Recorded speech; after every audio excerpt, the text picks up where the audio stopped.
এক মন্ত্রী ছিল, সে সবসময় শুধু বলে যে আল্লাহ যা করে ভালোর জন্যই করে। তো একবার রাজামশাইয়ের একটা আঙ্গুল কেটে গেল, কোন একটা কাজ করতে গিয়ে আঙ্গুলটা কেটে গেল। ওই টাইমে মন্ত্রী গিয়ে বলে, রাজামশাই মন খারাপ করবেন না, ডোন্ট বি আপসেট, আল্লাহ যা করে ভালোর জন্যই করে।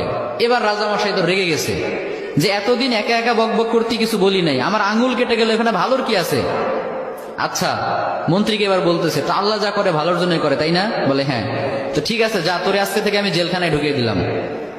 আল্লাহ যা করে ভালোর জন্যই করে, তার মানে জেলে যাওয়াটাও তোর জন্য ভালো। ঠিক আছে, যা, তোর মন্ত্রিত্বও কেড়ে নিলাম, জেলখানায় ঢুকিয়ে দিলাম। মন্ত্রী এবারও বলে, সমস্যা নাই, আল্লাহ যা করে ভালোর জন্যই করে। তো এবার রাজামশাই আরেকটু রেগে গেছে যে পানিশমেন্ট দিতে চাইলাম, উল্টা দিকে আমাকে নিয়ে ঠাট্টা করে, ভালো লাগতেছে না, কি করবে?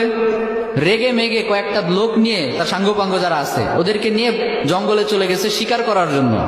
কি করার জন্য? পশু শিকার করার জন্য। তো পশু শিকার করছে করছে, ইন দ্য মিন টাইম কয়েকটা লোক তাদের উপর হামলা করলো। এরা হলো জঙ্গলি মানুষ, এদেরকে কি বলে? জঙ্গলি মানুষ, বুঝতে পারছেন? মানে এরা জঙ্গলি, ওদের উপর হামলা। এই হামলা দেখে বাকি যারা ছিল রাজামশাই বাদে সবগুলো ভৌ দৌড়, এক দৌড়ে পলাই।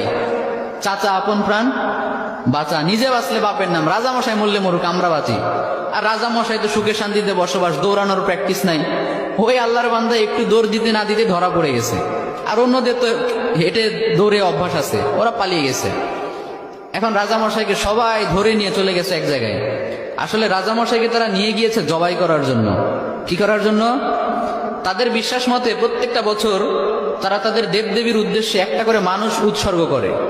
তাদের ধারণা হচ্ছে একটা করে মানুষ যদি আমরা প্রত্যেক বছর উৎসর্গ করি দেবদেবীদের জন্য, তাহলে পুরো বছরটা দেবদেবীরা আমাদেরকে সিকিউরিটি দিবে, নিরাপত্তা দিবে। তো ওই কারণে রাজামশাইকে নিয়ে গিয়েছে, শুয়ে দিয়েছে, জবাই করবে। এখন যেই না জবাই করতে যাবে, ইন দ্য মিন টাইম একজন চিৎকার করে উঠে বলে, স্টপ, থামো, একে দিয়ে হবে না। কেন, কি সমস্যা? বলে, খেয়াল করে দেখো, এর একটা আঙ্গুল কাটা। সুবহানাল্লাহ পড়বেন না? আমাদের দেবদেবীদের জন্য উৎসর্গ করতে গেলে একেবারে পারফেক্ট মানুষ লাগবে, যার কোনো খুঁত নাই, কোনো খাত নাই। এই লোকের তো একটা আঙ্গুল কাটা, একে দিয়ে আমাদের কাজ হবে না, ওকে ছেড়ে দাও। সুবহানাল্লাহ পড়েন।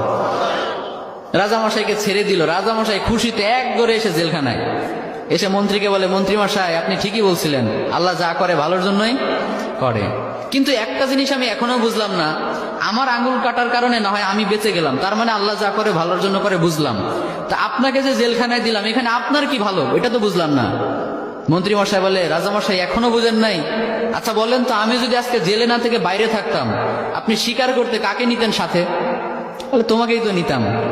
তো আমি যদি আপনার সাথে যেতাম আর আমাদের উপর